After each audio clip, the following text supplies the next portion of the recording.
Good morning, सुप्रभात, नमस्कार, आदाब और सत श्री अकाल। दोस्तों, ये है आपका अपना प्रिय आरजे आदि आदि कश्यप मुंबई का मानुस और आपके लिए लेकर आया है आपका मनपसंद प्रोग्राम पॉजिटिव कर्मा। आज है एपिसोड नंबर 181, दिनांक 6 नवंबर 2020 और फ्राइडे। दोस्तों, चांद भी क्या खूब है, कभी करवा चौथ का हो गया, कभी बकरी ईद का हो गया, तो कभी ग्रहण का हो गया। ना सर पर घूंघट है, ना चेहरे पर बुर्का।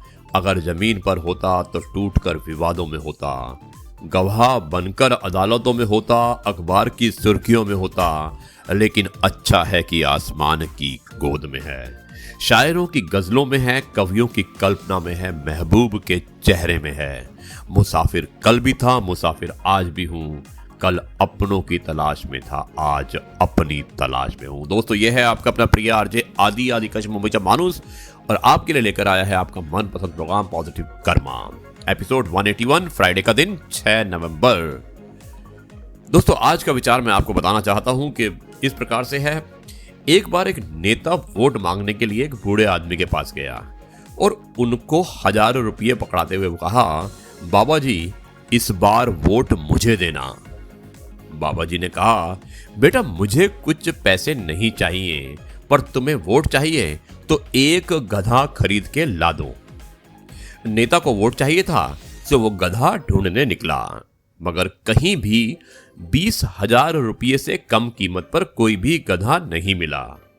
तो वापस आकर बाबा जी से नेता बोला, मुनासिब कीमत पर कोई गधा नहीं मिल रहा है, कम से कम 20,000 का एक गधा है, इसलिए मैं आपको गधा तो नहीं दे सकता, पर 1,000 रुपये दे सकता हूं। बाबा जी ने कहा, बेटा, और शर्मिंदा ना करो, तुम्हारी नजर में मेरी कीमत गधे से भी कम है।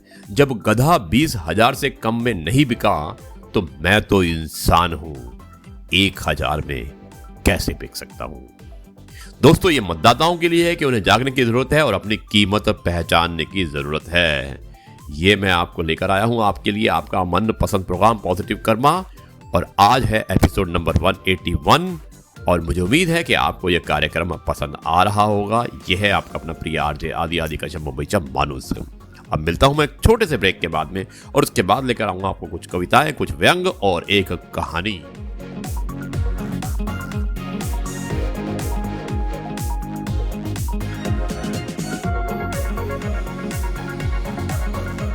एक बार फिर आपका अपना प्रिय आरजे आदि आदि कश्यप मुंबई का मानुस और आपके लिए लेकर आया है आपका मन पसंद program positive Karma. Episode number 181, Friday का दिन और 6 नवंबर। चलिए, मैं आपको एक व्यंग्य सुनाता हूं और क्योंकि आजकल इलेक्शन का टाइम है और इसलिए बहुत जरूरी है कि कुछ इलेक्शन से रिलेटेड बातें भी हो जाएं। बिहार का 9वीं फेल छोरा, बिहार का 9वीं फेल छोरा मुख्यमंत्री बनने के ख्वाब देख रहा है। भोली भाली जनता को 10 लाख नौकरियों के सपने बेच रहा है। बाप ने पशुओं का चारा भी नहीं छोड़ा, ध्यान से सुनिएगा, कि बाप ने पशुओं का चारा भी नहीं छोड़ा और बाप से बढ़कर निकला छोरा। इतनी तो बाप ने भी नहीं फेंकी जितनी तेजस्वी यादव फेंक रहा है। बिहार का 9वीं फेल छोरा मुख्यमंत्री बनने के ख्वाब देख रहा है। फिर लालू ने 15 साल राज किया, फिर पिता लालू ने 15 साल राज किया। पूछो बेटे से बाप ने क्या किया, कर दिए 15 साल में सैकड़ों घोटाला। जब लाठी चली कानून की तो अंगूठा छाप अनपढ़ रबड़ी देवी को मुख्यमंत्री बना डाला। भूला नहीं है बिहार आज भी, भूला नहीं है बिहार आज भी, तुम्हारे पिता की दी हुई तरक्की देख रहा है। बिहार का 9वीं फेल छोरा मुख्यमंत्री बनने का ख्वाब देख रहा है, मुख्यमंत्री बनने का ख्वाब देख रहा है। तो दोस्तों, एक व्यंग्यात्मक कविता थी, किसी के पर्टिकुलर इंसान को लेकर नहीं बनाई गई थी, लेकिन क्योंकि कुछ ज़रूरी होता है बातों को बताना, व्यंग में थोड़ा सा एक रस आए, इसलिए आपको बताया गया है। और ये हमारे एक पहचान वाले हैं रवि कोहली जी, उन्होंने ये कविता हमें भेजी थी। दोस्तों, सर झुका ले बंदे ईश्वर के आगे, जहां नदियां मिल जाएं वहीं समुंदर है। इस जिंदगी में दर्द तो सब देते हैं, जो दर्द को महसूस कर सके वही हम दर्द है। दूसरों की छांव में खड़े होकर हम अपनी परछाई खो देते हैं। अपनी परछाई बनाने के लिए हमें खुद धूप में खड़ा होना चाहिए। दोस्तों, स्वयं का दर्द महसूस होना जीवित होने का प्रमाण है, लेकिन औरों के दर्द भी महसूस करना इंसान होने का प्रमाण है। दोस्तों, कामयाब व्यक्ति अपने चेहरे पर दो ही भाव रखता है, एक मुस्कुराहट मसलों को हल करने के लिए और दूसरी खामोशी मसलों से दूर रहने के लिए। यह है आपका अपना प्रिय आरजे आदि कश्यप मुंबईचा माणूस, और आपके लिए लेकर आया है आपका मन पसंद program positive Karma. Episode number है 181। दिन है शुक्रवार और 6 नवंबर। कर लेना चाहिए कभी कभी दिल को भी सैनिटाइज साहब, क्योंकि नफरत के वायरस यहीं से जन्म लेते हैं। जिंदगी में चुनौतियां हर किसी के हिस्से नहीं आती हैं। ध्यान से सुनिएगा, जिंदगी में चुनौतियां हर किसी के हिस्से नहीं आती है, क्योंकि किस्मत भी किस्मत वालों की ही आजमाती है। अच्छे व्यक्ति के साथ संबंध उस गन्ने के समान, अच्छे व्यक्ति के साथ संबंध उस गन्ने के समान जिसे आप तोड़ो मरोड़ो काटो, आपको उससे मीठा रस ही मिलेगा। दोस्तों, ये है आपका अपना प्रिय आरजे आदि कश्यप मुंबईचा माणूस। और एक और हमारे सुनने वाले हैं जो बिहार से हैं, मोनू झा। उन्होंने कुछ भेजा है और मैं उम्मीद करता हूं कि आपको ये पसंद आएगा।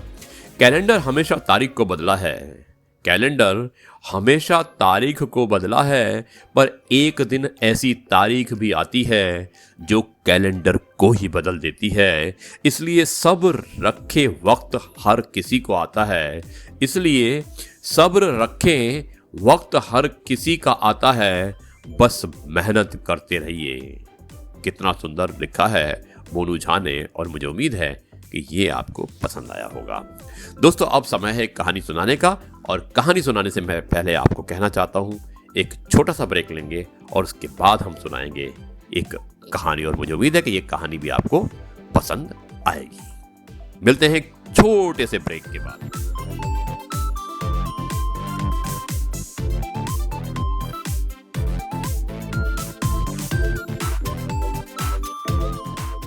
दोस्तों, ये है आपका अपना प्रिय आरजे आदि कश्यप मुंबईचा माणूस, और आपके लिए लेकर आया है आपका मन पसंद program positive Karma. Episode number 181। दिन है शुक्रवार और 6 नवंबर। अब समय आया है कहानी सुनाने का, जो कि हमारे कार्यक्रम का आखिरी पड़ाव होता है, और मैं आपको कहानी शुरू करता हूँ। छोटी सी कहानी है, लेकिन बहुत ही शिक्षाप्रद कहानी, और मुझे उम्मीद है कि ये कहानी आपको पसंद आएगी, जिसका शीर्षक है सकारात्मकता का दीपक। यानी कि पॉजिटिविटी का एक साइन होता है, एक दीपक होता है, उसके बारे में बताया गया है। तो कहानी शुरुआत करता हूं, सकारात्मकता का दीपक। दोस्तों, एक जगह 4 दीपक जल रहे थे। वो आपस में बातें करने लगे तो पहला दीपक बोला, हे ईश्वर, इस दुनिया में कितनी मार काट मची हुई है, लोग स्वार्थ में अंधे हो गए हैं। ऐसे लोगों के लिए मेरी रोशनी किस काम की। और ये कहकर वो बुझ गया। उसकी बात सुनकर दूसरा दीपक भी कहने लगा, लोगों के लिए पैसा ही सब कुछ हो गया है, जीवन में ज्ञान और संस्कार का प्रकाश खत्म हो चुका है, फिर मैं ही जलकर क्या कर लूंगा। और यह कहकर वो भी बुझ गया। तीसरा दीपक तो और भी निराश था, हालांकि उसमें पहले 2 दीपों से ज्यादा तेल बाकी था, और वो बोला, अच्छी बात बताई जाए, सही राह दिखाई जाए तो लोग बुरा मानने लग जाते हैं, मजाक उड़ाते हैं, फिर मेरी रोशनी से क्या फर्क पड़ जाएगा। और वह भी मंद पड़कर बुझ गया। लेकिन चौथा दीपक जलता रहा। उसने मन ही मन कहा, जब तक मुझ में तेल और बाकी है, मैं जलता रहूंगा। तो दोस्तों, हमें इस चौथे दीपक की तरह बनने की जरूरत है। शिकायतें ना करें, हताश ना हो, सच्चाई के मार्ग पर चलते रहें। यही नहीं, बुझ चुके अन्य दीपों को भी रोशन करते चले, यही सकारात्मक है, यानी कि यही पॉजिटिविटी है। संसार की नकारात्मकता से हताश होकर बुझ जाने से ईश्वर पर भरोसा करके धैर्य पूर्वक चलते रहना अच्छा है। दोस्तों सुप्रभात, और आज का दिन आपके लिए शुभ और मंगलमय रहे। ये कहानी आपको कैसी लगी आप मुझे जरूर बताइएगा। कहानी छोटी जरूर थी लेकिन काफ़ी शिक्षाप्रद थी, और ये कहती है कि हमें चौथे दीपक की तरह सकारात्मक रूप से अपने जीवन को बढ़ाना है और दूसरों के जीवन में भी रोशनी देनी है। यह है आपका अपना प्रिय आरजे आदि कश्यप मुंबईचा माणूस, और आपके लिए लेकर आया था आपका खुद का मनपसंद program positive Karma. Episode number था 181, शुक्रवार का दिन 6 नवंबर, और ये कार्यक्रम आज आदि ने अभी मुंबई से प्रसारित किया है, और कल जो आप कार्यक्रम सुनेंगे वो आप बेंगलुरु से सुनेंगे। इसके बाद मैं तुरंत फ्लाइट लेने वाला हूं और उसके बाद हमारी मुलाकात होगी बेंगलुरु में। तब तक के लिए मैं आपसे कहता हूं नमस्कार, जय हिंद, वंदे मातरम, भारत माता की जय और जय हिंद।